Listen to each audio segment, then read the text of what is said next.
ஸ்தோத்திரம். கர்த்தர் நல்லவர். இந்த வேளையிலே நாம் ஜெபித்த காரியங்களுக்காக தொடர்ந்து நீங்கள் ஜெபிங்கள். கர்த்தர் அற்புதங்களை செய்ய வல்லவராக இருக்கிறார். அல்லேலூயா. கர்த்தர் நல்லவர். ஆமென். யூதா நிருபம் 3வது வசனத்தை நாம் வாசிக்கிறோம். செய்திக்கு நேராய் திரும்புவோம். யூதா நிருபம் 3ஆம் அதிகாரம். ஸ்தோத்திரம். மன்னிக்கவும். யூதா நிருபம் 3வது வசனம்.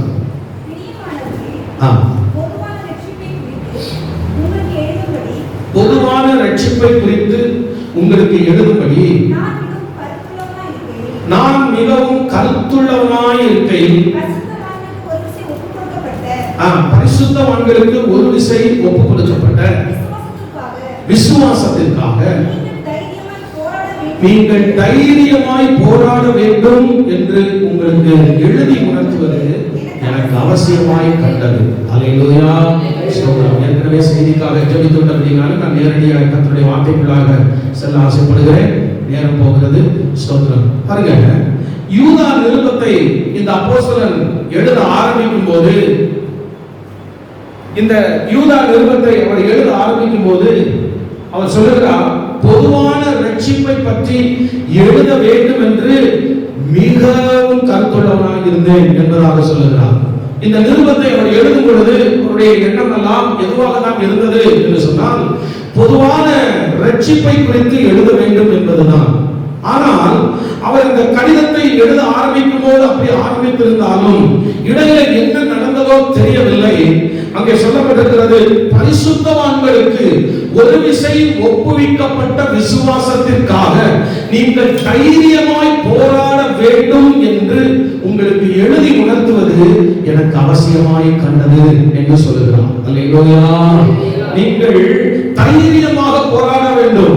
நீங்கள் தைரியமாய் போராட வேண்டும். எதற்காக? பரிசுத்தத்திற்காக. அது எப்படிப்பட்ட பரிசுத்தம் என்றால், பரிசுத்தவான்களுக்கு ஒரு விசை ஒப்புவிக்கப்பட்ட விசுவாசம். அல்லேலூயா.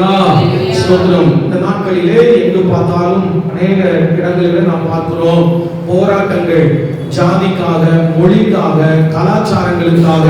ஸ்தோத்திரம். மறுபக்கத்தில் பார்க்கும்போது விவசாயிகளும் கூட தன்னுடைய நீதி கிடைப்பதற்காக ஆங்காங்கே போராட்டங்கள் எல்லாம் நடத்தி வருகிறார்கள். ஆமென். ஸ்தோத்திரம். இது உலகத்தார் செய்கிற போராட்டங்கள்.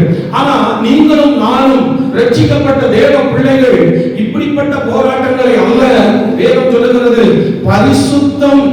பரிசுத்தவான்களுக்கு ஒரு விசை ஒப்புவிக்கப்பட்ட விசுவாசத்திற்காக நம்ம எப்படி போராடணுமான்னு கேட்டீங்கன்னா, தைரியமாக போராட வேண்டுமா? அல்லேலூயா சொல்லுங்க பார்க்கலாம். அல்லேலூயா. ஸ்தோத்திரம். ஆண்டவராகிய இயேசு கிறிஸ்து பரலோக ராஜ்யத்தினுடைய ரகசியங்களை, காரியங்களை அவர் விளக்கி சொல்லும் பொழுது அவர் சொன்னது, ஒருமுறை ஒரு எஜமான் தூர தேசத்துக்கு அவன் போகும் பொழுது அவன் ஒருவனிடத்திலே அவன் அந்த எஜமான் 10 தாலந்தையும் இன்னொருவனிடத்திலே 5 ஸ்தோத்திரம் ஒருவனிடத்திலே 10 தாலந்தை கொடுத்தார். அல்லேலூயா. ஒருவனிடத்திலே 5 தாலந்து, ஒருவனிடத்திலே 2 தாலந்து. அல்லேலூயா. ஸ்தோத்திரம். இந்த தாலந்துகளை அவர் கொடுத்து விட்டு அவர் ஸ்தோத்திரம் திறமைக்கு தக்கதாக அவர் ஒவ்வொருவருக்கும் திறமைக்கு தக்கதாக தாலந்துகளை கொடுத்து விட்டு ஸ்தோத்திரம் அதிக நாள் கழித்து அந்த எஜமான் திரும்பி வந்த எஜமான் என்ன செய்தார் என்று சொன்னால், கொடுத்த தாலந்தை குறித்து கணக்கு கேட்டார். அல்லேலூயா.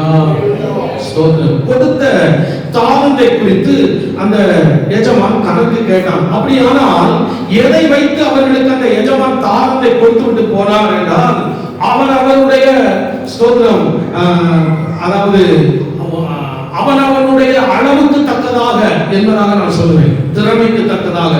ஆமென். கர்த்தருடைய நாமத்துக்கு மகிமை உண்டாவதாக.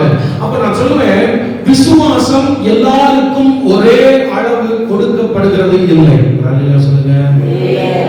எல்லாருக்கும் ஒரே அளவு விசுவாசம் கொடுக்கப்படுகிறது இல்லை. ரோமர்கள் நிருபம் 12ஆம் அதிகாரம் 3வது வசனத்தை நீங்கள் வாசிக்கும்படி கேட்கிறேன். வாசிங்க.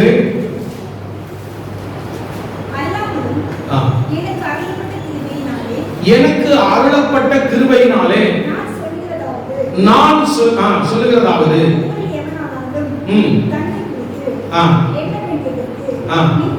எண்ண வேண்டியதற்கு மிஞ்சி எண்ணாமல் அவனுக்கு தேவன் பகிர்ந்தளித்த விசுவாச அளவின்படி பவுல் சொல்லுகிறார், அவனுக்கு தேவன் விசுவாசத்தை பகிர்ந்தளித்திருக்கிறாரா. அந்த பகிர்ந்தளித்த அளவின்படியே தான் அவர் என்ன செய்வாரானா திரும்பி வரும் பொழுதும் கணக்கு கேட்பார். ஆமென் சொல்லுங்க. நம்முடைய எஜமான் திரும்பி வரப்போகிறார். நம்முடைய ஆண்டவராகிய இயேசு கிறிஸ்து திரும்பி வரப்போகிறார். ஆமென் சொல்லுங்க பார்க்கலாம். அல்லேலூயா. அன்னைக்கு ஆமென் ஸ்தோத்திரம். தூர தேசத்துக்கு போகும்போது அந்த எஜமான் ஒரு இடத்துல 5 தாலந்து, ஒரு இடத்துல 2 தாலந்து, ஒரு இடத்துல 1 தாலந்து என்று கொடுத்து விட்டு ஆண்டவர் ஆமென் அந்த எஜமான் திரும்பி வரும் பொழுது கணக்கு கேட்டது போல அவனுடைய விசுவாசத்துக்கும் அவனுடைய திறமைக்கும் அவனுடைய தகுதிக்கும் தக்கதாக ஆண்டவர் கிருபைகளை, வரங்களை, விசுவாசங்களை பகிர்ந்தளித்திருக்கிறாரே. பகிர்ந்தளித்தவர் மீண்டும் வரப்போகிறார். வர்றவர் என்ன கேட்பார்னா, கொடுத்த விசுவாசத்தை குறித்து, கொடுத்த தாளத்தை குறித்து அவர் கணக்கு கேட்பார். இந்த செய்தியோட தலைப்பு நான் எதை குறித்து உங்களோடு பேச போகிறேன் என்று சொன்னால், விசுவாசம் எதற்கு? அல்லேலூயா. Why faith? விசுவாசம் எதற்கு? அல்லேலூயா சொல்லுங்க பார்க்கலாம். நாமத்துக்கு மகிமை உண்டாவதாக. பாருங்க, அவனுக்கு தேவன் பகிர்ந்த விசுவாச அளவின்படியே பவுல் எழுதுகிறார். எனக்கு இருக்கிற விசுவாசம் உங்களுக்கு இல்லாமல் இருக்கலாம், உங்களுக்குள்ள இருக்கிற விசுவாசம் இன்னொருவருக்குள்ளே இல்லாமல் இருக்கலாம். அல்லேலூயா. அப்ப விசுவாசத்தின் அளவுகளிலே வித்தியாசங்கள் இருக்கலாம். ஆமென். ஆனா ஒருவர் விசுவாசி என்று சொன்னால் விசுவாசம் இல்லாமல் விசுவாசியா இருக்க முடியாது. அல்லேலூயா. எபேசியர் 1ஆம் அதிகாரம் 1வது வசனத்தை பாருங்கள்.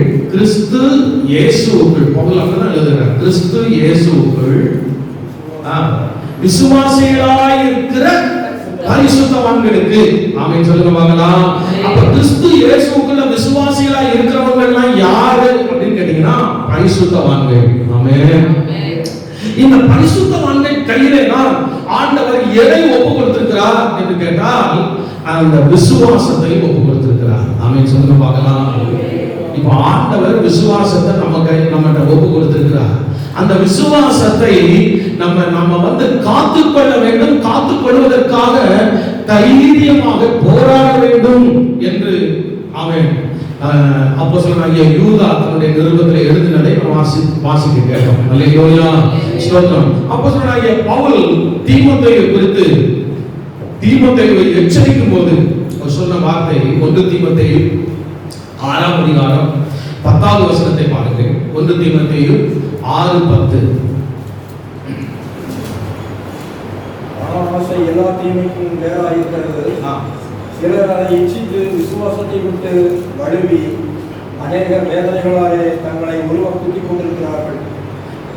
பாருங்க, பண ஆசை எல்லா தீமைக்கும் வேறா இருக்கிறதா.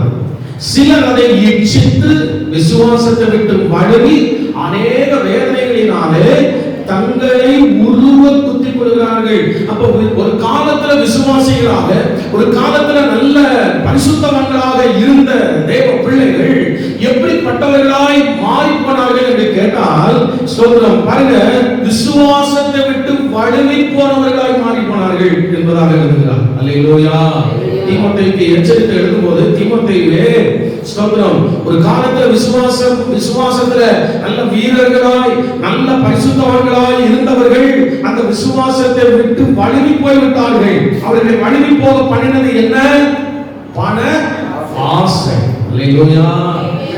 அவர்களுடைய ஆரம்ப காலத்தை எடுத்து பார்த்தா அவர்களுக்குள் இருந்த விசுவாசத்தினாலும் பரிசுத்தத்தினாலும், அந்த முக்கியமா விசுவாசத்தினாலே தான் ஆண்டவர் அந்த பணத்தை அவர்களுக்கு கொடுத்தார். ஆனா எந்த விசுவாசத்தினாலே பணம் உள்ளே வந்ததோ அந்த பணம் வந்த பின்பு அநேகரை, அங்க பவுல் எழுதும்போது சிலரை அப்படிங்கிறார், சிலரை அந்த பணம் விசுவாசத்தை விட்டு வழுவி போக பண்ணிவிட்டது. அல்லேலூயா. தெரிந்து கொள்ளுங்கள், ஆண்டவர் எத்தனை நன்மைகளை எத்தனை ஆசீர்வாதங்களை நமக்கு தந்தாலும் அவர் தந்த ஆசீர்வாதம் உள்ளே வந்தால் வரும்பொழுது அது என்னை அவரை விட்டு வழுவி போக பண்ணாது. அவருடைய விசுவாசத்திலேயே நான் நிலைச்சு நிற்பேன்னு உறுதியா நம்மளை ஒப்பு கொடுத்திருந்தாதான் அவன் அந்த விசுவாசத்துக்காக தைரியமா போராடுகிறவர்களா இருக்க முடியும். அவன் சொல்லுங்க பார்க்கலாம். இந்த உறுதி அநேகருக்குள்ளே இருக்காது. அல்லேலூயா. ஸ்தோத்திரம். ஆனா நல்ல ஆரம்ப நாட்கள்ல ரொம்ப கஷ்டப்பட்டு ஆண்டுடைய சமூகத்துல உண்மையா இருந்ததுனாலும் விசுவாசமா இருந்ததுனாலும் எதிர்மறையான சூழ்நிலையிலும் கூட கர்த்தர் உறுதியாய் பிடித்துக்கிட்டதுனாலும் இன்னைக்கு ஆண்டவர் சில மேன்மைகளை தந்து உறுதியாக வைத்திருக்கிற சாட்சிகளை கர்த்தர் இங்கெல்லாம் வச்சிருக்கிறாரு. அல்லேலூயா. அவர்களுக்கு ஆண்டவர் சொல்லுகிறது என்ன தெரியுமா? ஒரு நாளும் உங்களுக்கு ஆண்டவர் தந்த நன்மைகள் உங்களை விட்டு வழுவி போய்விடாதபடி நீங்க உங்களை பார்த்துக் கொள்ளுங்க. ஆமென் சொல்லுங்க பார்க்கலாம். அல்லேலூயா. கர்த்தர் நல்லவர். ஸ்தோத்திரம். சாலமோனை கர்த்தர் ஆசீர்வதித்திருந்தார். சாலமோனை ஆண்டவர் ஆசீர்வதிக்கும் போது நீ கேளாத ஐஸ்வர்யத்தை உனக்கு தருவேன் என்று ஆண்டவர் சொன்னார். சொன்னது போலவே கொடுக்கவும் செய்தார். அல்லேலூயா. ஆனா வேதம் சொல்லுகிறது அந்த ஐஸ்வர்யத்தினாலேயே அவன் வழுவி போய்விட்டானா. அல்லேலூயா. ஆகையினால அந்த காலை வேளையில சொல்லுகிறேன், ஆண்டவர் நமக்கு தருகிற மேன்மைகள், நமக்கு தருகிற நன்மைகள், ஆசீர்வாதங்கள் எதுவாக இருந்தாலும் அந்த நன்மை அவரை விட்டு விலகி போய்விட, வழுவி போய்விட, ஆண்டவர் நமக்கு தந்த விசுவாசத்தை விட்டு வழுவி போய்விட நாம் இடம் கொடுக்க கூடாது. தைரியமாய் போராட வேண்டும். ஆமென் சொல்லுங்க பார்க்கலாம். அல்லேலூயா.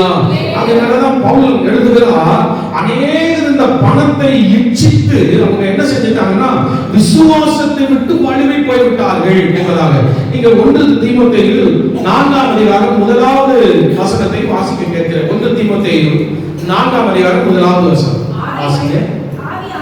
ஆவியானவர் வெளிப்படையாய் சொல்லுகிறபடி பிற்காலங்களிலே மனசாட்சியில் சூடுண்ட பொய்யருடைய மாயத்தினாலே சிலர் வஞ்சிக்கிற ஆவிகளுக்கும் பிசாசுகளின் உபதேசத்துக்கும் செவி கொடுத்து விசுவாசத்தை விட்டு வழுவி போனார்கள்.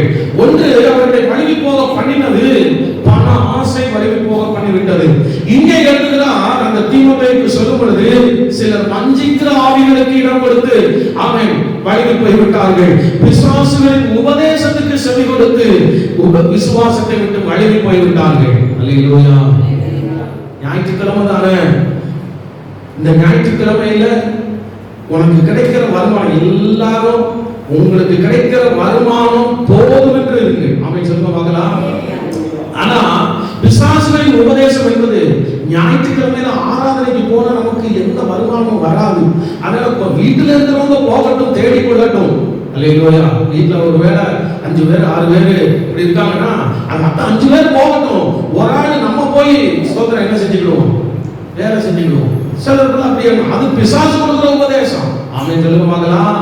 ஒருவருடைய பரிசுத்தத்திலே இன்னொருவர் என்ன செய்ய முடியாதுன்னா குளிர் காய முடியாது. ஒருவருடைய ஜெபத்திலே இன்னொருவர் என்ன செய்ய முடியாது. அல்லேலூயா. ஸ்தோத்திரம். கர்த்தருடைய நாமம் மகிமைப்படுவதாக. அப்ப நான் சொல்லுவேன், பிசாசு இன்னைக்கு பல விதங்களிலே அவன் பலருடைய இருதயத்தில் இடம் எடுத்து வைத்திருக்கிறான். ஸ்தோத்திரம். ஆமென். ஆண்டவர் சொல்லுகிறாரு, ஓய்வு நாளை நீ பரிசுத்தமா நீ ஆசரிச்சினா உனக்கு வேண்டிய எல்லாம் நான் தருவேன். ஆமென் சொல்லுங்க பார்க்கலாம். அல்லேலூயா. ஸ்தோத்திரம். ஆக நம்ம பிசாசுகளின் உபதேசத்துக்கோ வஞ்சிக்கிற ஆவிகளுக்கோ ஒரு போதும் நம்ம இடம் கொடுக்கவே கூடாது. ஆமென் சொல்லுங்க பார்க்கலாம்.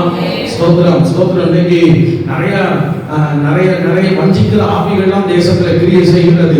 ஸ்தோத்திரம். ஜெபம் பண்ணி எல்லாம் ஒண்ணும் கிடைக்க போறதில்லை. நீ தேவனுடைய பிள்ளையா இருந்தா ஜெபம் பண்ணாமலே எல்லாம் கிடைக்கும் அப்படின்னு பிசாசு நிறைய பேரை வஞ்சித்து போட்டது. இன்னைக்கு நிறைய பேர் அப்படி பிரசங்கம் பண்றாங்க. அல்லேலூயா. வஞ்சிக்கிற ஆவி இடம் கொடுத்துறாதீங்க. இயேசு என்ன சொன்னார்? 1 மணி நேரமாவது எனக்காக விழித்திருக்க கூடாதா? அல்லேலூயா. ஸ்தோத்திரம். கர்த்தருடைய நாமத்துக்கு மகிமை உண்டாவதாக. போன வாரம் நீங்க கேட்ட செய்தியின்படி எப்பொழுதும் அவரை பற்றி கொண்டிருக்கிற பயத்தோடு தான் நம்ம இருக்கணும். அப்படியானால் அவருடைய வருகையில மனுஷகுமாரனுக்கு முன்பாக நிற்க தகுதியாக்குகிறதே ஜெபம் தான். இந்த ஜெபம் மாத்திரம் இல்லைன்னா ஏற முடியாது, பறக்க முடியாது. ஆமென் சொல்லுங்க பார்க்கலாம். சந்தோஷமா பார்க்கலாம். அப்ப பிசாசின் ஆவிகளுக்கு, வஞ்சிக்கிற ஆவிகளுக்கு, உபதேசத்துக்கு, பிசாசின் உபதேசத்துக்கு இடம் கொடுத்துறாதீங்க. ஆமென். ஸ்தோத்திரம். ஆகையாலதான் ஆண்டவர் அப்போஸ்தலனாகிய பேதுருவிட்ட சொல்லும் பொழுது அந்த பேதுருவை பார்த்து சொன்னாரு. லூக்கா 22ஆம் அதிகாரம் 32வது வசனத்துல, நானோ உன் விசுவாசம் ஒழிந்து போகாதபடிக்கு உனக்காக வேண்டிக் கொண்டேன். அல்லேலூயா. ஸ்தோத்திரம். என்ன சொன்னார்? உன் விசுவாசம் உன்னை விட்டு ஒழிந்து போகாதபடிக்கு உனக்காக வேண்டிக் கொண்டே அப்படின்னார். உன்னுடைய விசுவாசம் ஒழிந்து போய்விடக்கூடாதுப்பா. உன்னுடைய விசுவாசம் கடைசி வரைக்கும் நீ காத்துக்கொள்ள வேண்டியது. ஆனா நீ காத்துக்கொள்ளணும். அந்த பேரை விட்டு ஆண்டவர் அதான் உணர்த்தி காட்டினார். அல்லேலூயா. ஸ்தோத்திரம். நீங்க வாசித்து பாருங்க 2 தெசலோனிக்கேயர் 2ஆம் அதிகாரம் 3வது வசனத்தை வாசியுங்கள். 2 தெசலோனிக்கேயர் 2ஆம் அதிகாரம் 3வது வசனம். யாகம் 2 தெசலோனிக்கேயர் 2ஆம் அதிகாரம் 3வது வசனம். ஒருவன் உங்களை மோசம் போகாதபடிக்கு எச்சரிக்கையாயிருங்கள். ஏனெனில் விசுவாச துரோகம் நல்லா கவனிங்க இந்த வார்த்தைய. விசுவாச துரோகம் முந்தி நேரிட்டு கேட்டின் மகனாகிய பாவ மனுஷன் வெளிப்பட்டால் ஒழிய அந்த நாள் வராது. அல்லேலூயா. இந்த வசனத்தை நன்றாக கவனியுங்கள். ஏனெனில் விசுவாச துரோகம் முந்தி நேரிட்டு. அப்ப நான் நினைக்கிறேன் இன்னைக்கு நிறைய பேர் நினைக்கிறாங்க ஆண்டவர் வர்றதுக்கு முன்னால பஞ்சங்கள் வரும், பட்டயங்கள் வரும், கொள்ளை நோய்கள் வரும், ஜனத்துக்கு விரோதமா ஜனம், தேசத்துக்கு ராஜ்யத்துக்கு விரோதமா ராஜ்யம். எல்லாம் உண்மைதான். அதெல்லாம் கடைசி காலத்துல நடக்கக்கூடிய அடையாளங்கள், உலகத்துல நடக்கக்கூடிய அடையாளங்கள் எல்லாம் ஆண்டவர் சொல்லி இருக்கிறார். தேசத்துல நடக்கிற அடையாளங்கள், அரசியல்ல நடக்கிற அடையாளங்கள், இதெல்லாம் ஆண்டவர் சொல்லி இருக்கிறார். உண்மைதான். ஆனா ஆண்டவர் வருகிற அந்த நாளுல, அந்த கடைசி நிமிஷத்துல, ஆண்டவர் வர்றதுக்கு முன்னே இந்த கடைசி நாட்கள்ல அவர் வருகைக்கான அடையாளம் எங்கேயும் நடக்கும் கேட்டீங்கன்னா சபைக்குள்ளேயும் நடக்கும். புரிந்தவர்கள் ஒரு அலையா சொல்லுங்க. சபைக்குள்ளேயும் நடக்கும். அதைத்தான் பவுல் எழுதுகிறார். ஏனெனில் விசுவாச துரோகம் முந்தி நேரிட்டு கேட்டின் மகனாகிய பாவ மனுஷன் வெளிப்பட்டால் ஒழிய அந்த நாள் வராது. எந்த நாள் வராது? அந்த கிறிஸ்துவின் நாள் வராது. அல்லேலூயா. அப்ப நான் சொல்லுவேன், ஆண்டவர் வர்றதுக்கு முந்தி நடக்க போகிற காரியங்கள் அரசியலுக்கு மாத்திரம் சொல்லல, தேசத்துக்கு மாத்திரம் சொல்லல, சபைக்கும் சொல்லப்பட்டிருக்கிறது. என்னமா? விசுவாச துரோகம் முந்தி நேரிடுமா. முந்தி நேரிட்டு அந்த கேட்டின் மகனாகிய பாவ மனுஷன் வெளிப்படுவான். அல்லேலூயா. ஸ்தோத்திரம். ஆகையால விசுவாசத்தை விட்டு நிறைய பேர் வழுவி போய் கொண்டிருக்கிற, பரிசுத்தத்தை விட்டு வழுவி போய் கொண்டிருக்கிற அந்த நாட்களிலே இந்த கால வேளையில கர்த்தர் உங்களோடு பேசுகிறார். விசுவாசத்தை விட்டு நீங்கள் வழுவி போய் விடக்கூடாது. பேதுருவுக்காக இன்றைக்கு ஜெபம் பண்ணின அந்த இயேசு நமக்காக இன்றைக்கு பிதாவினிடத்தில் பரிந்து பேசுகிறார். நீ வழுவி போய் விடக்கூடாது. விசுவாசத்தில் நீ உறுதியாக இருக்க வேண்டும். விசுவாசத்துக்காக நீ தைரியமாக போராட வேண்டும். இது யாருக்கு? பரிசுத்தவான்களுக்கு ஒரு விசை ஒப்புவிக்கப்பட்ட விசுவாசம். அல்லேலூயா. இந்த விசுவாசத்தை நாம் காத்துக்கொள்ள வேண்டும் என்பதற்காக தான் ஆண்டவர் இவ்வளவு எச்சரிப்பு காரியங்களை ஆண்டவர் நமக்காக சொல்லி வைத்திருக்கிறார். ஆமென் சொல்லுங்க பார்க்கலாம். ஒரு காலத்துல விசுவாசமா இருந்தவர்கள் இன்னைக்கு விசுவாசத்துல பலவீனப்பட்டு விசுவாசத்திலிருந்து வழுவி போயிருக்கிறார்கள். ஆனா இந்த சத்தியத்தை கேட்கிற யாரும், இந்த சபைக்குள்ள இருக்கிற யாரும் விசுவாசத்தை விட்டு வழுவி போய்விடக் கூடாது என்பதற்காக கர்த்தர் இந்த காரியங்களில் பேசுகிறார். ஆமென் சொல்லுங்க பார்க்கலாம். அப்ப இயேசு கிறிஸ்து வர்றதுக்கு முந்தி, அவருடைய வருகைக்கு முன்பதாக அடையாளம் சபைக்கு இருக்கிறது. அதனாலதான் நம்முடைய விசுவாசம் ஒழிந்து போய்விடக் கூடாது என்று பேதுருவுக்காக ஆண்டவர் ஜெபம் போல அவர் நமக்காக இன்றைக்கும் பாருங்க, அந்த பரிசுத்த ஆவியானவர் நமக்காக பிதாவினிடத்துல பரிந்து பேசிக் கொண்டிருக்கிறார். அல்லேலூயா. அவர் நமக்காக வேண்டுதல் செய்கிற ஆவியானவர் என்று பவுல் எழுதுகிறார். அல்லேலூயா. கர்த்தர் நல்லவர். ஸ்தோத்திரம். இந்த விசுவாசம் அப்ப ஒரு பக்கம் அவர் நமக்காக வேண்டுதல் பண்ணுகிறார்னா, மறுபக்கத்துல நம்ம செய்ய வேண்டிய கடமை இருக்குது. அதுதான் அந்த விசுவாசத்துக்காக தைரியமாய் நாம் போராட வேண்டும். அல்லேலூயா. பொதுவாக இந்த விசுவாசம் என்கிற வார்த்தை நம்ம எப்பயுமே ஸ்தோத்திரம், நாம் ஆசீர்வதிக்கப்படுவதற்கு, கர்த்தரிடத்திலிருந்து நன்மையை பெறுவதற்கு, உயர்த்தப்படுவதற்கு, விடுதலை வாங்குவதற்கு இப்படித்தான் நம்ம நினைச்சு கொண்டிருப்போம். அல்லேலூயா. அது ஒரு பக்கம் உண்மைதான். ஆண்டவரை விசுவாசிக்காம, அவருடைய வல்லமையை விசுவாசிக்காம, வசனத்தை விசுவாசிக்காம அவர்கிட்ட எதையுமே பெற முடியாது என்பது உண்மைதான். இது ஒரு பக்கம். அப்ப விசுவாசம், இந்த செய்தியை நான் தியானிக்கும் போது ஆண்டவர் என் கூட பேசினது என்ன தெரியுங்களா? விசுவாசத்தை நீ காத்துக்கொள்ளு, தைரியமா நீ விசுவாசத்தை காத்துக்கொள்றது, தைரியமா போராடணும். இந்த விசுவாசம் உனக்குள்ள இருந்தா, இந்த விசுவாசம் பெற மட்டும் வைக்காதுப்பா, இந்த விசுவாசம் உன்னை கொடுக்க வைக்கும் அப்படின்னு ஆண்டவர். அல்லேலூயா. ஸ்தோத்திரம். இந்த விசுவாசம் எதற்கு? இந்த செய்தியோட தலைப்பு என்ன? விசுவாசம் எதற்கு? இன்னைக்கு நம்ம அறிந்து கொள்ளணும் பாருங்க. 2 காரியம் தான் நான் உங்களோடு பேசி ஜெபம் பண்ணி அனுப்ப போகிறேன். 2 காரியம் தான். என்ன காரியம் கேட்டீங்கன்னா, முதல்ல விசுவாசம் எதற்கு அப்படின்னு கேட்டீங்கன்னா, இந்த விசுவாசம் கொடுப்பதற்கு, கொடுக்க வைக்கும், ஒப்பு கொடுக்க வைக்கும். அத உங்களுக்கு நான் சொன்னா புரியாது, வசனத்தின் வழியாகவே நான் வருகிறேன். 2 தீமோத்தேயு 1ஆம் அதிகாரம் 12ஆம் வசனத்தை நீங்கள் வாசியுங்கள். 2 தீமோத்தேயு 1:12.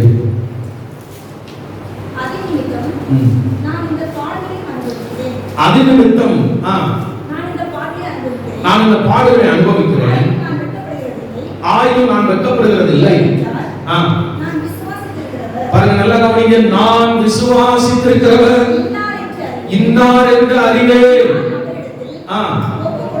நான் அவரிடத்தில் ஒப்பு கொடுத்ததை அவர் அந்நாள் வரைக்கும் காத்துக்கொள்ள வல்லவராய் இருக்கிறார் என்றும் நிச்சயித்தும் இருக்கிறேன். ஒரு அல்லேலூயா சத்தமா சொல்லுங்க பார்க்கலாம். நான் விசுவாசித்திருக்கிறவர், பவுல் சொல்லுகிறார், நான் விசுவாசித்திருக்கிறவர் இன்னார் என்று அறிவேன். நான் ஒருத்தர் மேல விசுவாசம் வச்சிருக்கிறேன். அந்த விசுவாசம், அந்த நான் விசுவாசிக்கிறவர் இன்னார் என்று அறிவேன். அவர் யாருன்னு கேட்டீங்கன்னா பின்னால சொல்றாரு, நான் அவரிடத்தில் ஒப்பு கொடுத்ததை அவர் அந்நாள் வரைக்கும் காத்துக்கொள்ள வல்லவர். ஆமென் சொல்லுங்க பார்க்கலாம். ஸ்தோத்திரம். அப்ப நான் விசுவாசித்தவர் இன்னார் என்று நான் அறிவேன் அப்படின்னு சொன்னா நான் என்ன செய்வேன்னா, என்னையும் எனக்குண்டான எல்லாத்தையும் அவர்கிட்ட ஒப்பு கொடுத்துருவேன். ஆமென். அதான உண்மை. நான் அவரை விசுவாசித்தேன்னா, நான் விசுவாசித்திருக்கிறவர் இன்னார் என்று அறிவேன்னு சொல்லிட்டு அவர் என்ன சொல்றாரு? நான் சத்தமா சொல்லுங்க எல்லாரும். தூங்குறவங்கள ஒரு அறிய சொல்லுங்க. அப்படியா? தூங்கிட்டீங்களோ? இழிப்பா இருந்து கர்த்தருடைய வார்த்தையை கேளுங்க. நல்ல கவனிங்க. நம்ம பழக்கம் எப்பவுமே அழிய சொன்ன உடனே சொன்ன உடனே சொல்லி பழக்கம். என்ன சொல்லுகிறாங்கன்னு கவனிங்க. பாருங்க, நான் விசுவாசித்திருக்கிறவர் இன்னார் என்று அறிவேன். ஆமென். நான் அவரிடத்தில் அடுத்து சொல்றாரு, ஒப்பு கொடுத்ததை. ஆமென் சொல்லுங்க பார்க்கலாம். அவரிடத்தில் ஒப்பு கொடுத்ததை அவர் அந்நாள் மட்டும் காத்துக்கொள்ள அவர் வல்லவராக இருக்கிறார். ஆமென் சொல்லுங்க பார்க்கலாம். அப்ப ஆண்டவரை ஒரு மனுஷன் அறிவான் என்று சொன்னால் அவரை விசுவாசிப்பான். அவரை விசுவாசித்து மீண்டும் மேலும் மேலும் அவரை இன்னும் அறிந்து கொண்டான் என்று சொன்னால் தனக்கு உண்டான எல்லாத்தையும் ஒப்பு கொடுத்துருவான். ஆமென் சொல்லுங்க பார்க்கலாம். அப்படி ஒப்பு கொடுக்க வைக்கிறது என்னது அப்படின்னு கேட்டீங்கன்னா, அவனுக்குள் இருக்கிற அந்த விசுவாசம் தான் அவனை ஆண்டவருக்கு அப்படி ஒப்பு கொடுக்க வைக்கிறது. ஆமென் சொல்லுங்களேன். நீங்க ஆபிரகாமை பத்தி ஸ்தோத்திரம், நான் இதை சிந்தித்தேன். இந்த காரியத்தை நான் யோசிக்கும் போது, ஒருவன் ஆண்டவர் மேல விசுவாசம் வைத்தால் ஆண்டவர் அவனுக்கு எல்லாத்தையும் கொடுப்பார் ஒரு பக்கம். ஆனா கொடுத்த பிறகு ஆண்டவரிடத்திலிருந்து அவனுடைய இருதயம் வாங்குகிறதாக இருக்காது, கொடுக்கிறதாக இருக்கும். ஆமென் சொல்லுங்களேன். ரெடியா சொல்லுங்களேன். ஸ்தோத்திரம். ஆபிரகாமை பாருங்க, ஆண்டவர் பெயர் சொல்லி அழைத்தார். ஆமாதானே? அவனுக்கு ஆண்டவர் வாக்குத்தத்தம் கொடுத்தார். அல்லேலூயா. கர்த்தருடைய நாமத்துக்கு மகிமை உண்டாவதாக. ஆதியாகமம் 24ஆம் அதிகாரம் 35வது வசனத்தை நீங்கள் கவனியுங்கள். ஆதியாகமம் 24:35. கர்த்தர் என் எஜமானை மிகவும் ஆசீர்வதித்திருக்கிறார். அங்க இது யார் சொல்ற வார்த்தைனா, ஆபிரகாமை பத்தி அவரோட வேலைக்காரன் எலியாசர் சொல்லுகிற வார்த்தை. வாசிங்க. கர்த்தர் என் எஜமானை மிகவும் ஆசீர்வதித்திருக்கிறார். நல்லா கவனிக்கிறீங்களா? கர்த்தர் என் எஜமானை மிகவும், எப்படி? கொஞ்ச நெஞ்சம் இல்ல, மிகவும் ஆசீர்வதித்திருக்கிறார். அவர் எப்படி இருக்கிறார்னா, இப்ப சீமானாக இருக்கிறார். கர்த்தர் அவருக்கு ஆடு மாடுகளையும், கர்த்தர் அவருக்கு ஆடு மாடுகளையும், வெள்ளியையும், பொன்னையும், வேலைக்காரரையும், வேலைக்காரிகளையும், ஒட்டகங்களையும், கழுதைகளையும் கொடுத்திருக்கிறார். அல்லேலூயா. இந்த ஆதியாகமம் 24:35 ஒரு பெரிய லிஸ்ட் ஆபிரகாமுக்கு ஆண்டவர் கொடுத்ததை பற்றி சொல்லப்பட்டிருக்கிறது. இந்த அத்தனையும் ஆபிரகாமுக்கு எப்படி வந்தது? உங்கள்கிட்ட நான் கேட்கிறேன், சொல்லுங்க பார்க்கலாம். ஆபிரகாமின் நன்றியா, ஆபிரகாமினுடைய விசுவாசத்தினால் வந்தது. ஒரு நாள் ஆண்டவர் இந்த ஆபிரகாமை அழைத்த போது இந்த ஆபிரகாம் விசுவாசத்தோடு நம்பி புறப்பட்டு வந்தார். ஆமென் சொல்லுங்க. நம்பி புறப்பட்டு வரும்போது இவர் வீசின கையும் வெறுங்கையுமா வந்தவர். அல்லேலூயா.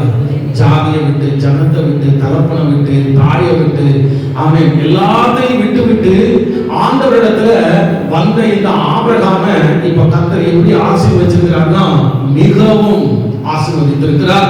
அவனை சும்மா ஒண்ணு ஆசீர்வதித்த நிலைமையில அவன் ஒரு ஆசீர்வதிக்கப்பட்டவன்கிற அந்த வார்த்தைக்கு மேலாக ஒரு வார்த்தை சொல்லப்பட்டிருக்கிறது. அவர் சீமானாக இருக்கிறார். அவன் இப்ப யாரும் கேட்டீங்கன்னா சாதாரண ஆடு இல்ல, அவர் சீமான். அவருக்கு கீழே நிறைய வேலைக்காரர்கள் உண்டு, வேலைக்காரிகள் உண்டு. இதெல்லாம் ஆபிரகாம்கிட்ட நம்ம கேட்டா அவர் சொல்லுவாரு, என்னுடைய விசுவாசத்தினாலே எனக்கு எல்லாம் வந்தது. அல்லேலூயா சொல்லுங்களேன். ஆபிரகாமே ஆடு மாடுகள் உனக்கு எப்படி வந்தது? விசுவாசம். ஆபிரகாமே உனக்கு இந்த ஒட்டகங்கள் கழுதைகள் எப்படி வந்தது? விசுவாசம். ஆபிரகாமே இந்த வேலைக்காரிகள் உனக்கு எப்படி வந்தாங்க, கிடைச்சாங்க? விசுவாசம். இதுதான் அவங்க சொல்லுவாங்க. ஆமென் சொல்லுங்க பார்க்கலாம். விசுவாசம் ஒரு மனிதனை ஆண்டவரிடத்திலிருந்து பெற வைக்கும். இது எதுன்னு கேட்டீங்கன்னா ஆரம்பத்துல. ஆமென் சொல்ல மாட்டீங்களா? அல்லேலூயா. பாருங்க, இந்த ஆபிரகாம விசுவாசம் இப்ப எப்படி மாத்துது? ஆமென். இருக்கிறவங்க நல்ல விசுவாசிங்க. இந்த விசுவாசம் உங்களுக்குள்ள நல்ல உறுதியா இருந்ததுன்னா ஆபிரகாம் மட்டும் இல்ல, உங்களையும் ஆண்டவர் சீமானா வைப்பாரு. அல்லேலூயா. எதுக்கு கவலைப்படாதீங்க, எல்லா குறையும் சரியா போயிடும். ஆமென் சொல்லுங்க பார்க்கலாம்.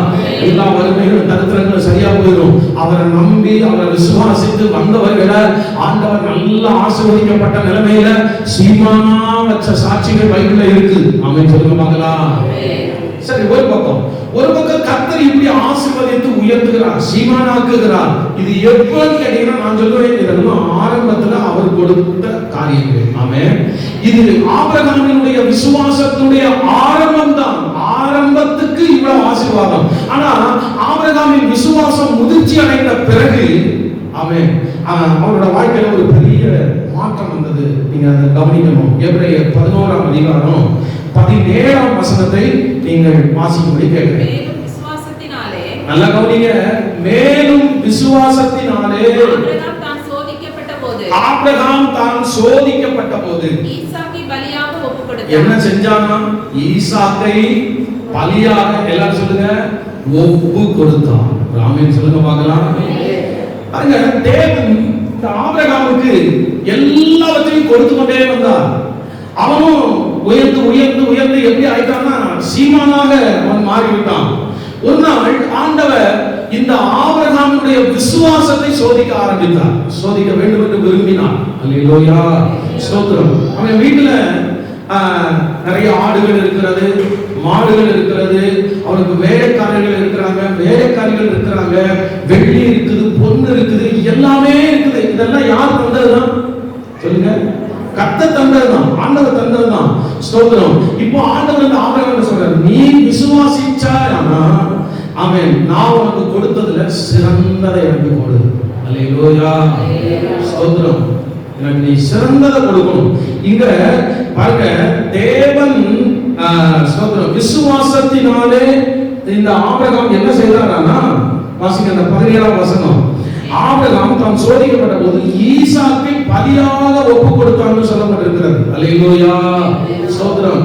இந்த ஆண்டவர் அவனிடத்துல சிறந்ததை கேட்டபோது இந்த ஆபிரகாம் என்ன செய்தான் அப்படின்னு கேட்டீங்கன்னா, தேவன் மரித்தோரில் இருந்து எழுப்ப வல்லவராய் இருக்கிறார்னு எண்ணி தனக்கு ஒரே பேரானவனை கொடுத்தாராம். அதுக்கு கீழே உள்ள வசனங்கள் அப்படி சொல்லுகிறது. நீங்க 18ஆவது வசனத்தை பாருங்க, 18, 19 ஆகிய வசனங்கள். ஈசாக்கினிடத்தில் உன் சந்ததி விளங்கும் என்று அவனோடே சொல்லப்பட்டிருந்ததே. இப்படிப்பட்ட வாக்குத்தத்தங்களை பெற்றவன் மரித்தோரிலிருந்து எழுப்ப தேவன் வல்லவராய் இருக்கிறார் என்று எண்ணி ஆமென் என்ன செய்தானா, தனக்கு ஒரே பேரானவனையே பலியாக ஒப்பு கொடுத்தான். அல்லேலூயா சொல்லுங்க பார்க்கலாம். ஆண்டவர் அவனுக்கு கொடுத்து கொடுத்து கொடுத்து கொடுத்து எல்லாம் சிறப்பா அவன் வாழ்க்கை சீமானா இருக்குது, சிறப்பா உயர்த்தப்பட்டிருக்கிறான். இப்போ ஆண்டவர் சிறப்பானதை கேட்கிறார், உன்னை நான் கொடுத்ததுலயே பெஸ்ட் எனக்கு நீ கொடு. அல்லேலூயா. இந்த ஆபிரகாம் என்ன செய்தார்னா, எல்லாருக்கும் தெரியும், விசுவாசத்தினால இந்த ஆபிரகாம் அவன் என்ன செய்தான்னா ஈசாக்கை பலியாக ஒப்பு கொடுத்தான். அல்லேலூயா. என்ன விசுவாசங்க? நான் இந்த ஈசாக்கு எனக்கு வாக்குத்தத்தத்தினால வந்தவன், நான் விசுவாசத்தை புறப்பட்டேன், ஆண்டவர் எனக்கு தந்தா. இப்ப நான் அவருக்கு கொடுத்தாலும் ஒருவேளை ஈசாக்கை நான் பலி செலுத்தி போட்டாலும் அவன் தேவன் அந்த ஈசாக்கை மரித்தோரிலிருந்து எழுப்ப வல்லவரா இருக்கிறார் எண்ணி அவன் என்ன செய்தான்னா பலியா ஒப்பு கொடுத்தான்னு சொல்லப்பட்டிருக்கு. ஆமென் சொல்லுங்க பார்க்கலாம். அல்லேலூயா. எத்தனை பேருக்கு ஆமென் சொல்லுகிற வார்த்தை புரிகிறது?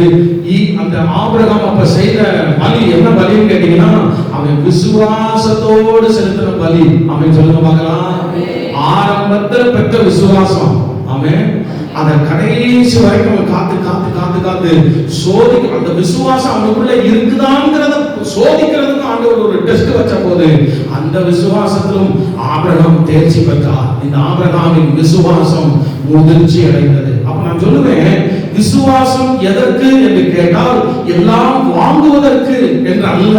வாங்குவதற்கு ஒரு பக்கம் இருக்கிறது, ஆனா இந்த விசுவாசம் ஆமென் ஒப்பு கொடுப்பதற்கு. ஆமென் சொல்லுங்க பார்க்கலாம். நம்மையும் நமக்கு தேவன் தந்த எல்லாவற்றையும் அவருக்குன்னே ஒப்பு கொடுக்கிறதுக்கு தான் இந்த விசுவாசம். அப்படி ஒப்பு கொடுத்தால் ஆபிரகாம் விசுவாசத்தோடு ஈசாக்கை பலியாக ஒப்பு கொடுத்தான்னு சொல்லப்பட்டிருக்கு. ஒப்பு கொடுத்தான், ஆனா பலி செலுத்த தேவன் விடல, தடுத்துட்டாரு. ஆமென் சொல்லுங்க பார்க்கலாம். முள்ளுக்குள்ள வேற ஒரு ஆண்டவர் வைத்து ஏற்கனவே அவங்க வர்றதுக்கு முந்தைய ஒரு ஆடாக வச்சு ஆண்டவர் அழகா ஆண்டவர் என்ன செஞ்சிட்டாருன்னா எந்த விசுவாசத்தினால இந்த ஆபிரகாம் இந்த மன்னிக்கணும் ஈசாக்கை தூக்கி கொண்டு நீ வந்தாயோ அந்த ஈசாக்கை இதே விசுவாசத்தோட வாங்கிட்டு கீழே மன வச்சான். ஆமென் சொல்லுங்க பார்க்கலாம். ஆமென் சொல்லுங்க பார்க்கலாம். எதை நீங்க விசுவாசத்தோடு ஆண்டவருடைய சமூகத்துல அவருடைய பாதத்துல வைக்கிறீங்களோ அதை திரும்ப தருகிறவர்தான் ஆண்டவர். ஆமென் சொல்லுங்க பார்க்கலாம். உங்க வாழ்க்கையை வச்சிருங்க, உங்க எதிர்காலத்தை வச்சிருங்க, உங்க ஆசீர்வாதங்கள் தேவன் தந்தனா கூட இருக்கலாம், அதையே அவர் பாதத்தை வச்சிருங்க. அவர் என்ன செய்வார்னா அதை அவர் உங்களுக்கு ஆசீர்வதிச்சு திரும்பவே தருவார். அல்லேலூயா. விசுவாசம் என்ன செய்யும்னா விசுவாசம் வாங்கிக்கிட்டே இருக்க வைக்காது, விசுவாசம் கொடுக்க வைக்கும். ஆமென். அல்லேலூயா. இந்த விசுவாசம் என்ன செய்யாது? திரும்ப சொல்லுங்க, நல்ல மனசை ஏத்திடுங்க. வாங்கிக்கிட்டே இருக்க. வாங்குறது ஆரம்ப விசுவாசம், ஆனா வாங்குனதுல சிறந்ததை கத்திற்கு கொடுக்கிறது முதிர்ச்சியான விசுவாசம். இப்ப நமக்குள்ள எந்த விசுவாசம் இருக்கு? ஆரம்ப விசுவாசத்துல இருந்தா முதிர்ச்சிக்கு வாங்க. ஆமென் சொல்லுங்க பார்க்கலாம். ஆமென் சொல்லுங்க பார்க்கலாம். ஒப்பு கொடுக்க வேண்டிய பகுதிகளை ஆண்டவருக்கு முழுமையா ஒப்பு கொடுத்துடலாமே. ஆமென் சொல்லுங்க பார்க்கலாம். கர்த்தர் நல்லவர். அப்படியானால் ஸ்தோத்திரம். அப்ப ஈசாக்கை பலியாக ஒப்பு கொடுத்த ஆபிரகாம் விசுவாசத்தோடு ஒப்பு கொடுத்தார். அந்த ஆபிரகாம் அந்த ஈசாக்கை திரும்ப பெற்றார். ஆமென். கர்த்தர் நல்லவர். ஹalleluya. ஸ்தோத்திரம் ஸ்தோத்திரம். பாருங்க, ஆரம்ப நாட்கள்ல அந்த விசுவாசம் தான் நமக்கு எல்லாம் கொடுத்து நம்முடைய வாழ்க்கையை உயர்த்தது. ஆமென். அவருக்காக ஒன்று நம்ம கொடுக்கிறதுனால நம்ம ஒன்றும் குறைஞ்சிட மாட்டோம். ஆமென் சொல்லுங்க பார்க்கலாம். கொடுக்கிறதுன்னு சொன்ன உடனே எல்லாருக்கும் என்ன சிந்தனை வரும்னா இவர் பணத்தை பத்தியே பேசுறாரு. மனுஷன் கூட அப்படித்தானே இருக்கணும். நான் கொடுக்கிறதுன்னா பணத்தை பற்றி சொல்லலைங்க. நம்முடைய வாழ்வை அர்ப்பணிப்பது, நம்முடைய ஸ்தோத்திரம் எல்லாவற்றையும் நம்முடைய ஜீவனை கர்த்தருக்கு கொடுப்பது, நம்மையே கூட பலியா ஒப்பு கொடுப்பது. ஆமென் சொல்லுங்களேன். ஆமென் சொல்லுங்களேன். சத்தமா சொல்லுங்களேன். அல்லேலூயா. ஸ்தோத்திரம். கர்த்தருடைய நாமத்துக்கு மகிமை உண்டாவதாக. நீங்க மாத்திரம் கர்த்தருக்குள்ள விசுவாசமா நல்லா உறுதியா இருந்தீங்கன்னா நான் சொல்லுவேன், கொடுக்கிற அந்த வானம் உங்களுக்கு எப்படி திறந்தே இருக்கும். ஆபிரகாமுக்கு அந்த வானம் திறந்தே இருந்ததுனால சீமான் ஆயிட்டாரு. எப்படி சீமான் ஆனாரு? அந்த விசுவாசம். ஆமென் சொல்லுங்க பார்க்கலாம். ஆமென் சொல்லுங்க சத்தமா. அல்லேலூயா. ஸ்தோத்திரம். கர்த்தர் நல்லவர். நாங்க எதுக்கு முந்தி ஊழியம் செய்த இடத்திலும் கூட அப்படிதான். அது ஒரு சின்ன ஊழியத்தை தான் ஆண்டவர் கையில தந்திருந்தார். அதை பொறுமையோடு விசுவாசத்தோடு உண்மையா ஆண்டோட பாதத்துல இருந்து செய்ய ஆண்டவர் திரும்ப செஞ்சார். அதனாலதான் அந்த இடத்துல நாங்க அந்த ஊழியத்தை எங்க கையில தருவது ஒரே ஒரு குடும்பத்தை வச்சுதான் அந்த ஊழியத்தை தந்தாங்க. அல்லேலூயா. ஒரே ஒரு குடும்பம். அந்த ஊழியத்தை பொறுப்பெடுக்கும் போது உள்ளத்துக்குள்ள அழுது, ஆண்டவரே இந்த ஊழியம் வளர்ந்துருமா, நான் செஞ்சுக்கிடுவேனா, இந்த ஊழியம் வளர்ந்துருமா அப்படின்னு அழுது ஜோம் பண்ணி ஆண்டவரத்துல விரலை வாங்கி அந்த ஊழியத்துல இருந்தேன். ஆமென் சொல்லுங்க பார்க்கலாம். கிட்டத்தட்ட ஒரு 4-5 வருஷமா அந்த 4.5 வருஷத்துக்கு மேல அந்த ஊழியத்தை செய்ய ஆண்டவர் கிருபை செய்தார். ஒரு நாள் எங்க காரியங்கள்ல குறையே ஆண்டவர் வைக்கல. எல்லாமே நான் சொல்லுவேன் எதனால் வந்ததுன்னா விசுவாசத்தினால வந்தது. ஆமென் சொல்லுங்க பார்க்கலாம். ஸ்தோத்திரம். நிறைய பேர் ஆச்சரியப்படுவாங்க, இந்த மனுஷன் அந்த சபையில ஆத்துமாக்க குறைவு, ஆனா எப்பயும் வெள்ளை சொல்லையும் அந்த மனுஷன் தெரியுறானே, மனசுல ஒரு கவலை இல்லாம எப்பொழுதும் சந்தோஷமா இருக்கிறானேன்னு நிறைய பேர் ஆச்சரியப்பட்டு அந்த சந்தோஷத்தை பார்த்து கூட சிலர் உள்ள வந்தவங்க உண்டு. அல்லேலூயா, ஸ்தோத்திரம் ஸ்தோத்திரம் ஸ்தோத்திரம். அப்படியே ஆண்டவர் நான் சொல்லுவேன், நீங்க கிறிஸ்துவுக்குள்ள நல்ல விசுவாசமா மகிழ்ச்சியா, விசுவாசம் இருக்கிறவங்க முகத்துல ஆமென் எப்பொழுதும் மகிழ்ச்சி இருக்கும். விசுவாசம் குண்டிருச்சுன்னா அந்த அந்த அந்த அந்த இருக்கு வந்து முகத்துல அப்படியே காட்டிடும். அல்லேலூயா, ஸ்தோத்திரம். நல்ல விசுவாசத்துல உறுதியா இருங்க. ஆண்டவரால் செய்ய முடியாத காரியம் ஒன்றுமே இல்லை. ஆமென் சொல்லுங்க பார்க்கலாம். எல்லாம் செய்ய முடியும். இந்த விசுவாசம் நமக்குள்ளே இருந்ததுன்னா பெற வைக்கும். அதே வேளையில இந்த விசுவாசம் கொடுக்கவும் வைக்கும். ஆமென் சொல்லுங்க பார்க்கலாம். ஆமென், அல்லேலூயா. கர்த்தருடைய நாமத்துக்கு மகிமை உண்டாவதாக. ஸ்தோத்திரம். நான் பெருமைக்காக சொல்லல. வலது கை செய்வதை இடது கை ஆமென் என்ன செய்யக்கூடாது, அறியாம செய்யணும் ஆண்டவர் கற்று தந்தார். ஆனா நான் ஸ்தோத்திரம் பிரயோஜனத்துக்காக மாத்திரம் சொல்லுகிறேன். தேவனுடைய நாமம் மகிமைப்படுகிறதுக்காக மாத்திரம் சொல்லுகிறேன். அவரிடத்திலிருந்து விசுவாசித்து அவரிடத்துல விசுவாசத்தினால பெற்ற நன்மைகளில் இருந்து நான் சொல்றோம் வரும் பொழுது சிலருக்கு உதவிகளையும் செய்யும்படி கர்த்தர் என்னை ஆசீர்வதித்து வைத்தார்.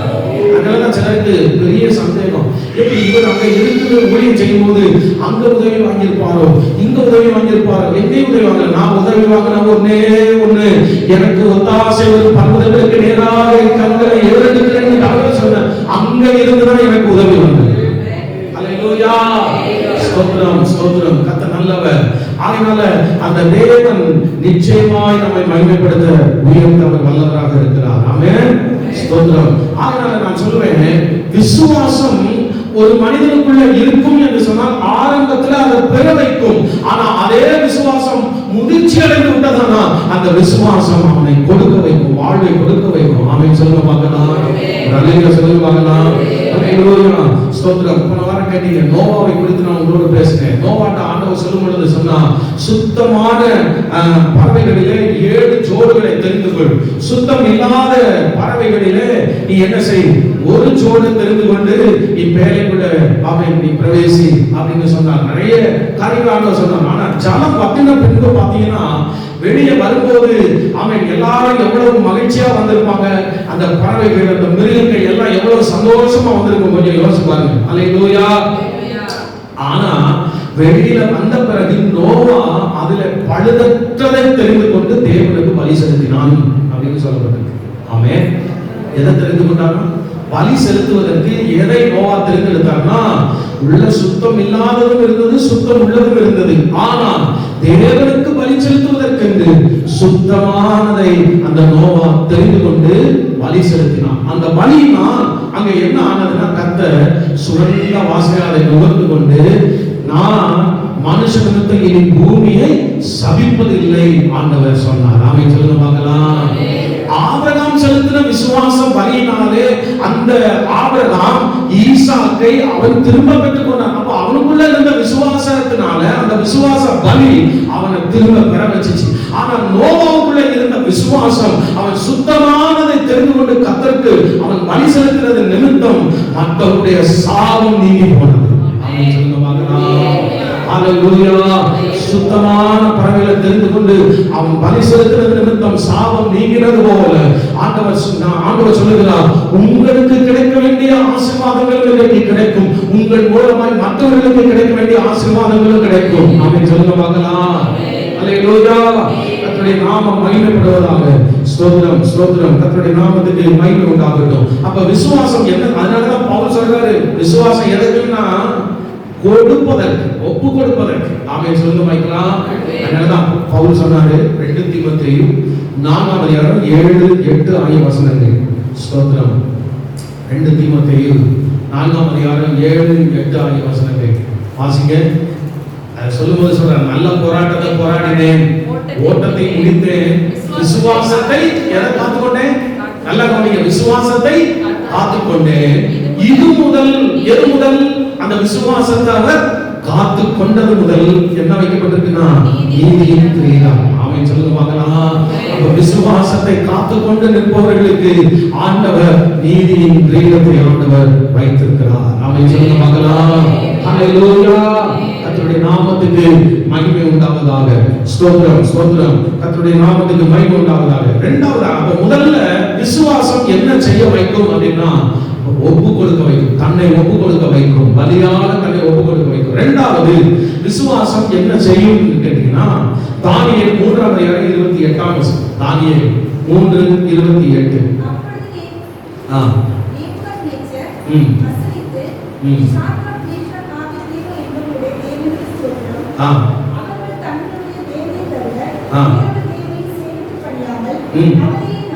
அவரையே நம்பி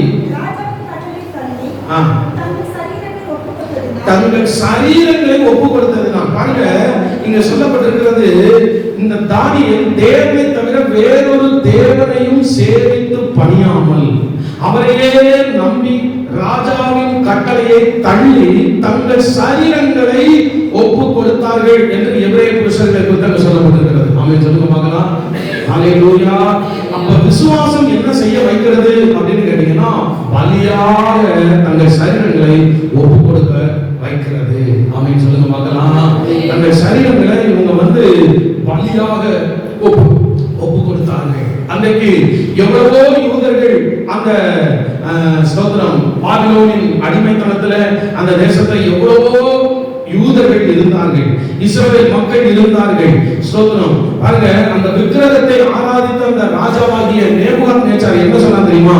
இஸ்ரவேலின் தேவனை போல வேறு ஒரு தேவன் இல்லை, இஸ்ரவேலின் தேவனை போல ரட்சிக்கத்தக்க தேவன் வேறு இல்லை என்று சொன்னார். ஆமென் சொல்லுங்க. இப்படி நேபுகாத்நேச்சாருடைய மனக்கண்கள் திரட்டப்பட்டதற்கான காரணம் என்ன? ஏன் அப்படி சொன்னார் என்று கேட்டால், அங்கே தங்கள் சரீரங்களை ஒப்பு கொடுத்த எபிரேய புருஷர்கள் 3 பேர் அல்லேலூயா விசுவாசத்தினால தங்கள் சரீரத்தை ஒப்பு கொடுத்தார்கள். ஆமென் சொல்லுங்க பார்க்கலாம்.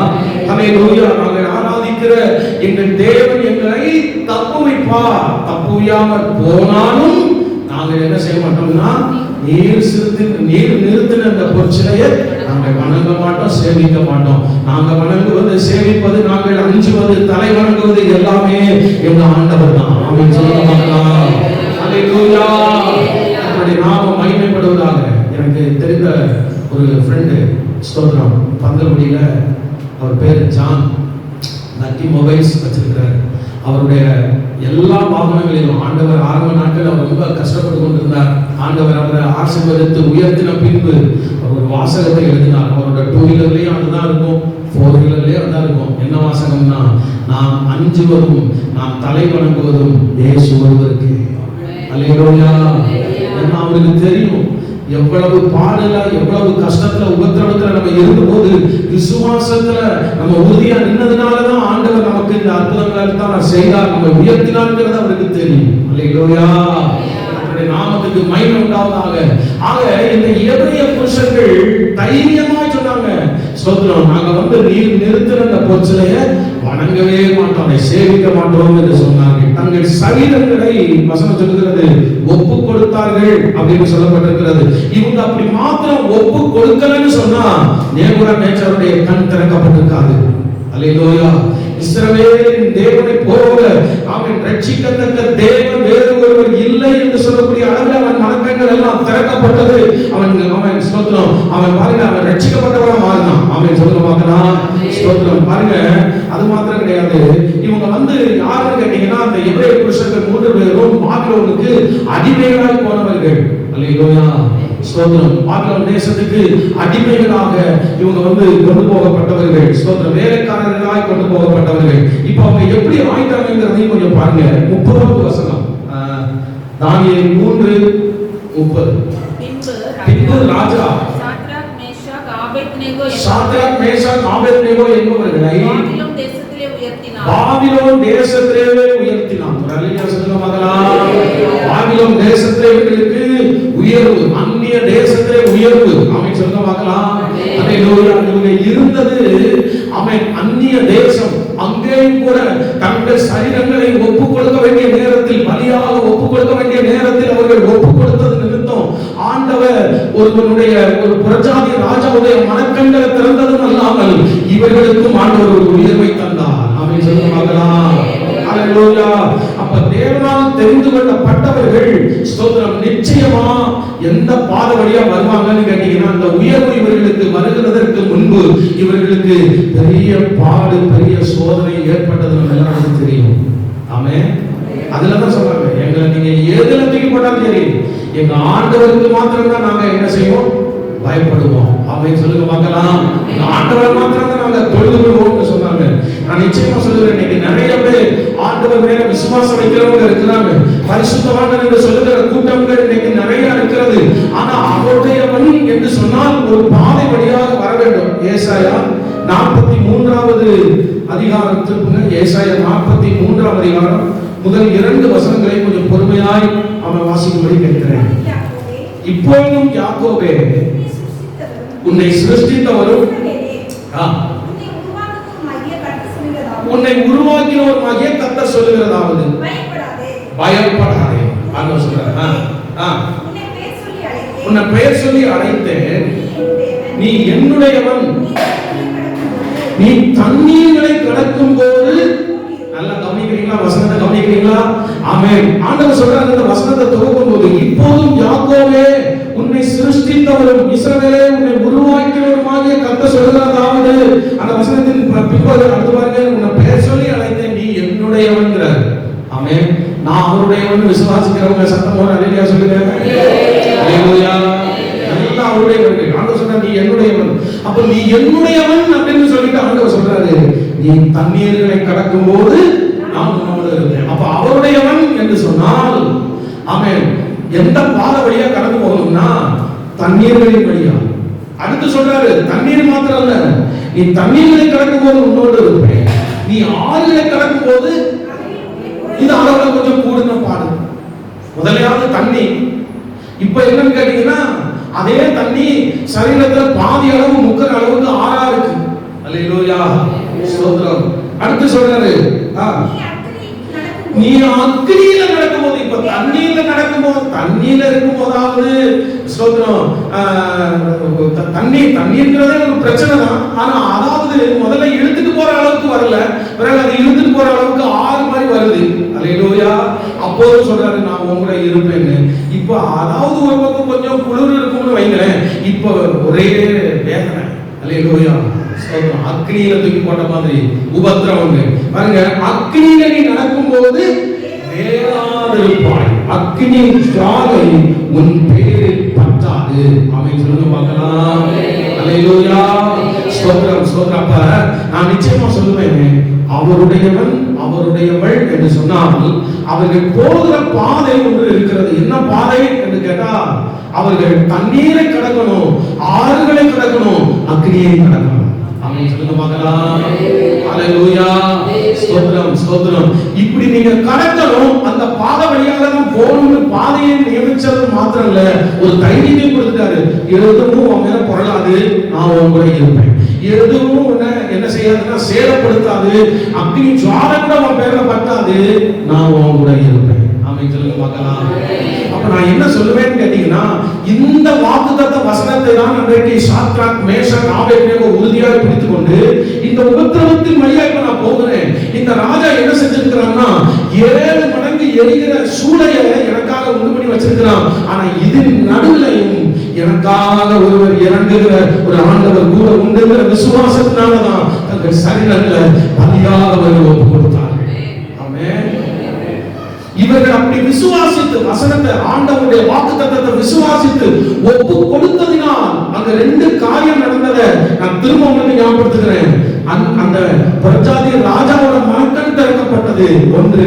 இரண்டாவது, இவர்கள் அங்கே அக்னியிலிருந்து காக்கப்பட்டது மாத்திரமல்ல, வெளியே வந்து அதே தேசத்துல உயர்த்தவும் பட்டார்கள். கரங்களை தட்டி ஆண்டவருடைய நாமத்துக்கு நன்றி செலுத்தலாமா? இந்த உயர்வு, இந்த மேன்மை எப்படி வந்தது? விசுவாசத்தினால தங்கள் சரீரங்களை ஒப்பு கொடுத்தார்கள். என்ன நிலைமை வந்தாலும் அவருக்காக நாங்கள் வைராக்கியமாக இருப்போம். ஆமென் சொல்லுங்க பார்க்கலாம். நிச்சயமா சொல்லுகிறேன், இந்த வசனத்தை நீங்க உள்ள இருந்து கேட்கிறவர்களானாலும் ஆன்லைன் மூலமா பார்க்கிறவர்கள் யாரா இருந்தாலும், நீங்க வேலை செய்யற இடத்துலயோ, படிக்கிற இடத்துலயோ, வசிக்கிற இடத்துலயோ ஒரு உயர்வு உங்களுக்கு வருகிறது. ஆனால் அந்த உயர்வு எதனால் தெரியுமா? உங்க விசுவாசத்தின் அளவை பொறுத்துதான். அப்ப விசுவாசம் எதற்கென்றால், ஒன்று பலியாக ஒப்பு கொடுக்க வைக்கும். இரண்டாவது, அந்த விசுவாசம் தன்னையே பலியாக ஒப்பு கொடுக்க வைத்து அதன் பின்பு எந்த உபத்திரவத்தின் பாதையில போனாலும் அந்த உபத்திரவத்தின் நடுவிலும் கூட இருக்கிற கர்த்தரை பார்க்க வைக்கும். ஆமென் சொல்லுவாங்களா? எத்தனை பேருக்கு அவன் உபத்திரவம் வந்ததுனால, பாடல் வந்ததுனால ஆண்டவர் கூட இருக்கிறாரா, என்ன கைவிட்டுட்டாரா, என்ன மறந்துட்டாரா? இல்லவே இல்லை. நீங்க அக்னி நடக்கும் போதும் நீங்க வேகாது இருப்பீர்கள். அக்னி ஜுவாலை உங்க பேரை பத்தாதுன்னு சொன்னவர் உங்க கூட இருக்கிறார். விசுவாசத்தினால நீங்க அவரை பார்க்கணும். ஆமென் சொல்லுவாங்களா? எத்தனை பேர் உங்க கூட இருக்கிற கர்த்தரை விசுவாச கண்களினால காண்கிறீங்க? நான் போற பாதை கஷ்டம் தான், நான் போற பாதை எனக்கு வேதனையான பாதை தான், ஆனா கர்த்தர் என் கூட இருக்கிறா என்று எத்தனை பேர் சொல்லுறீங்க? திரளான தண்ணீர்கள் தேசத்தை அழிக்க மாட்டாது என்று சொல்லப்பட்டது போல உபத்திரவங்கள் பாடுகள் என் ஆண்டவரை விட்டு பிரிக்காதுன்னு சொல்றவங்க ஆண்டவர் மையப்படுத்துங்க பார்க்கலாம். ஹல்லேலூயா. அப்ப விசுவாசம் எதற்கு என்று கேட்டால், ஒன்று தன்னை ஒப்பு கொடுக்க வைத்து, தன்னை ஒப்பு கொடுப்பதற்கு, தன்னை ஒப்பு கொடுத்து தன்னை ஆசீர்வதித்துக் கொள்வது மாத்திரமல்ல, மற்றவருடைய சாபத்தையும் நீக்கி போடுவதற்கு பலியாக ஒப்பு கொடுக்க வைக்கும். இரண்டாவது, விசுவாசம் எதற்கு என்று கேட்டால், இந்த விசுவாசம் தன்னை பலியாக ஒப்பு கொடுக்க வைத்து அந்த ஆண்டவரை உறுதியாய் பிடித்துக் கொண்டு போகிற பாதை எவ்வளவு கடினமானாலும் கூட இருக்கிற கர்த்தரை அந்த விசுவாசம் பார்க்க வைக்கும். ஆமென் சொல்லுவாங்களா? ஹல்லேலூயா. நம்ம எல்லாம் மைண்ட்ல மூடி வச்சிட்டு ஆண்டவருடைய சமூகத்துல ஆமென் ஸ்தோத்திரம் ஸ்தோத்திரம் ஸ்தோத்திரம் ஹல்லேலூயா எல்லாம் ஜெபிக்க ஆரம்பிக்கலாமா? ஹல்லேலூயா ஹல்லேலூயா. Thank you Jesus. இருக்கிற இடத்துல ஆமென் எல்லாரும் சேர்ந்து அவருடைய நாமத்தை மகிமைப்படுத்தலாமா? அந்த விசுவாசம் உள்ளவர்கள் ஹல்லேலூயா ஹல்லேலூயா. நம்மை காக்கிறவர், நம்மை காண்கிறவர் ஹல்லேலூயா ஸ்தோத்திரம் நம்மோடு இருக்கிறார். Thank you Jesus. நாம் ஆராதிக்கும் தேவன் நல்லவர், விடுவிக்க வல்லவரே. நாம் ஆராதிக்கும் தேவன் நல்லவர், விடுவிக்க வல்லவரே. எரிகின்ற அக்கினியின் சாஜாவுக்கும் விடுவிக்க வல்லவரே. எரிகின்ற அக்கினியின் சாஜாவுக்கும் விடுவிக்க வல்லவரே. நாம் ஆராதிக்கும் விடுவிக்க வல்லவரே. நாம் ஆராதிக்கும் விடுவிக்க வல்லவரே. நம்மை காக்கின்றவர் தூதரை அனுப்பிடுவார்.